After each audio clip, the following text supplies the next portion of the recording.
បាទបងប្អូននេះប្រាប់ពីរបៀបចងប្រទេសបាទចងប្រទេសស្អាតដើម្បីយើងដាក់លក់ទៅឃើញថាវាស្អាតវាកញ្ញាវាអត់កញ្ញុំជាមួយគ្នាអញ្ចឹងណានេះយើងយកគល់វាតម្រៀបចូលគ្នាមកឲ្យស្មើគ្នា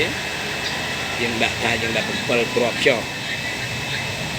គ្រាប់យើងដាក់7គ្រាប់ជាមកបងប្អូនណា7គ្រាប់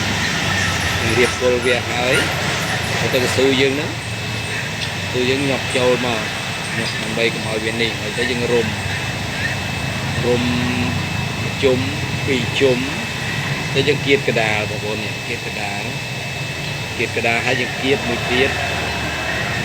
ទៅវិលមកយើងកោះចឹងបងប្អូននេះស្អាតកញ្ញារឹងទុកមួយថ្ងៃ2ថ្ងៃក៏វាអត់នេះដែរក៏វាអត់លងវិញវាណែនល្អបាទនេះរបៀបចងប្រទេសឲ្យដាក់លក់ទៅយើងដាក់លក់ម្ដុំទៅមើលទៅឃើញស្អាតវាកញ្ញាជុំចងចេញមកដូចគេថាដាក់លក់ទៅដូចមានជំនាញចងមកបងបាទនេះខ្ញុំចងឲ្យមើលទៀតបាទរៀបទៅ6 7គ្រាប់បាទកស៊ូយើងហ្នឹងបងពាក់មកពាក់3ផ្លែឬក៏ពាក់4ផ្លែមកហើយទៅយើងកវត្តចឹងមកនេះកវត្តយើងតឹងតិចមកយើងដាក់ប្រឡោះនេះមកលឹបបាទមួយស្រាច់បងប្អូនស្អាតកញ្ញាអត់មានលេឡាក់តពេតប៉ែដាក់ទៅដាក់លក់ទៅឃើញស្អាតហ្មងហ្នឹងដាក់ធ្វើយ៉ាងលឿនទៅចឹងបាទនេះបើយើងប្រញាប់យើងញាប់ដៃមកដល់ពេលធ្លាប់ដូចខ្ញុំហើយស្រួលទេយើងចងរាល់ថ្ងៃចឹងអាចធ្វើលឿនបានបើបងប្អូនកុំលឿនពេកមើលវីដេអូចឹងទៅអាចធ្វើតាមខ្ញុំបានដូចខ្ញុំលឿនចឹងអូខេស្អាតដូចគ្នាបាទដោយសារខ្ញុំធ្វើរាល់ថ្ងៃហើយការងារហ្នឹងបាទ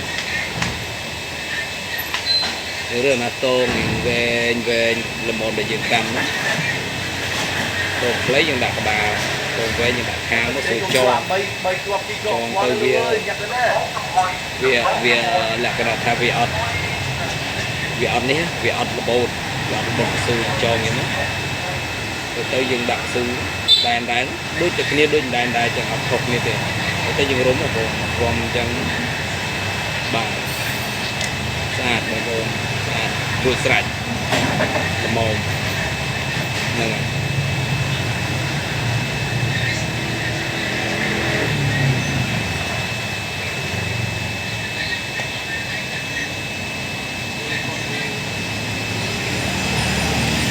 ហ្នឹងអូ